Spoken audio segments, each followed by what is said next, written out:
Hello नमस्कार दोस्तों, कैसे हैं आप लोग। आई होप आप लोग बहुत बढ़िया होंगे। दोस्तों आज के इस वीडियो में हम लोग बात करने वाले हैं ट्रिपल सी के 10 महत्वपूर्ण प्रश्न जो कि आपको एग्जाम में देखने को मिलते हैं। तो प्रैक्टिस सेट हम करने वाले हैं दोस्तों।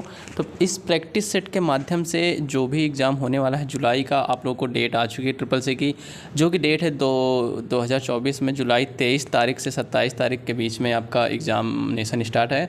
और इसी में जो महत्वपूर्ण प्रश्न होते हैं जो हर बार एग्ज़ाम में पूछे जाते हैं, उसी को मैं कराने की पूरी कोशिश कर रहा हूं। तो देखिए, सबसे पहला आज हम प्रैक्टिस सेट 1 करने वाले हैं। तो प्रैक्टिस सेट 1 में चलिए देखते हैं कौन कौन से क्वेश्चन आते हैं। यहाँ पे आपको एक हिसाब से प्रैक्टिस सेट रहेगा, इसमें आपको नंबर भी देखने को मिल जाएंगे और ये हिंदी इंग्लिश दोनों माध्यम से रहेगा। तो पहला क्वेश्चन देखते हैं। सबसे पहला क्वेश्चन जो हमारा है, यहाँ पे दिया विंडोज़ 10 में पूरे डिस्प्ले की स्क्रीन शॉट लेने और बचाने के शॉर्टकट कुंजी क्या होती है। तो ये सभी को पता होना चाहिए कि विंडोज़ की प्लस PRSTCR ये होती है इसकी कुंजी, ठीक है।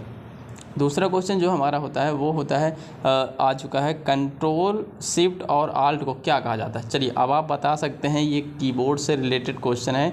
कीबोर्ड की जो कीज़ होती हैं उन्हीं से बारे में पूछा गया है। तो कंट्रोल शिफ्ट और आल्ट को क्या कहा जाता है, मॉडिफायर कीज़ कहा जाता है। क्या कहा जाता है, मॉडिफायर कीज़ कहा जाता है।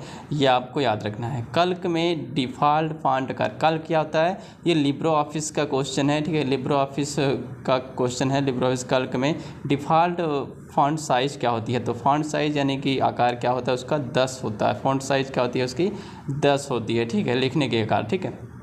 चौथा क्वेश्चन, रोम का पूरा नाम रैंडम एक्सेस मेमोरी होता है। तो नहीं, देखिए रोम का पूरा नाम ये रैम का नाम लिखा हुआ है RAM, ठीक है, रैंडम एक्सेस मेमोरी। तो ये फॉल्स हो जाएगा, ठीक है। अगर यहाँ पे रोम का दिया होता तो हम उसे ट्रू कर लेते।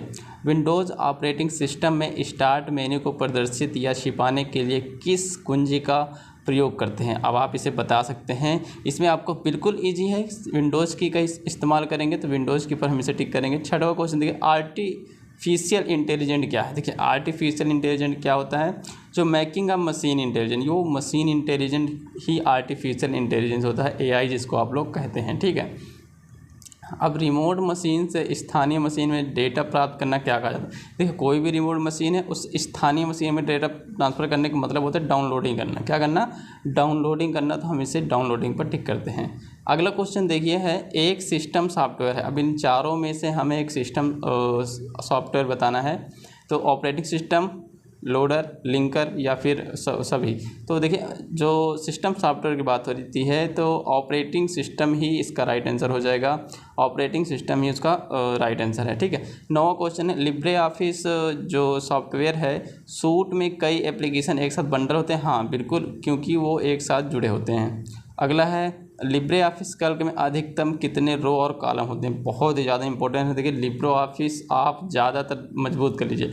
अगर आपके लिब्रे ऑफिस के क्वेश्चंस मतलब आप अगर लिब्रे ऑफिस सही तरीके से पढ़ लेते हैं तो आप 50% पास हो सकते हैं। और अगर आपको अच्छा ग्रेड बनाना है तो आपको प्रैक्टिस ज़्यादा से ज़्यादा करनी है। अगर आप जितना ज़्यादा प्रैक्टिस करे रहेंगे उतना ज़्यादा आपके ग्रेड अच्छा बनेगा, ठीक है। तो लिब्रे ऑफिस कैल्क में अधिकतम कितने रो कॉलम होते हैं। तो सबसे पहला नंबर आपको दिख रहा होगा यहाँ पे 1,48,576 रो और 1,024 कॉलम होते हैं। तो ये इसका राइट आंसर हो जाएगा। और इसी के साथ सबमिट टेस्ट हम कर सकते हैं। और जैसा कि अभी देखते हैं कितने मार्क्स बन जाते हैं। तो ये हमारे पूरे के पूरे 100 मार्क्स बन जाएंगे, क्योंकि हमने 10 में से 10 प्रश्न सही किए हैं, ठीक है। तो दोस्तों, और अगर आपको मैं बताऊं तो अगर आपको अच्छा एक स्कोर करना है तो आप प्रैक्टिस ज़्यादा से ज़्यादा मेरे साथ कीजिए। ज़्यादा नहीं, आप अगर 2 घंटे डेली पढ़ते हैं, विद 3 से 4 दिन अभी बचे हुए हैं, उनमें भी आप एक अच्छा स्कोर लगभग A या B ग्रेड आराम से ले सकते हैं। और S ग्रेड लेना है तब तो फिर आपको थोड़ा सा ज़्यादा मेहनत करनी पड़ेगी। ज़्यादा मेहनत भी क्या, मतलब कि फिर भी आपको लिब्रे ऑफिस को पूरा कंप्लीट पढ़ना होगा। लिब्रे ऑफिस बहुत ज़्यादा इंपॉर्टेंट है और लिब्रे ऑफिस के बाद आप अदर प्रैक्टिस कर सकते हैं। तो मिलते हैं अगले प्रैक्टिस सेट में। जय हिंद।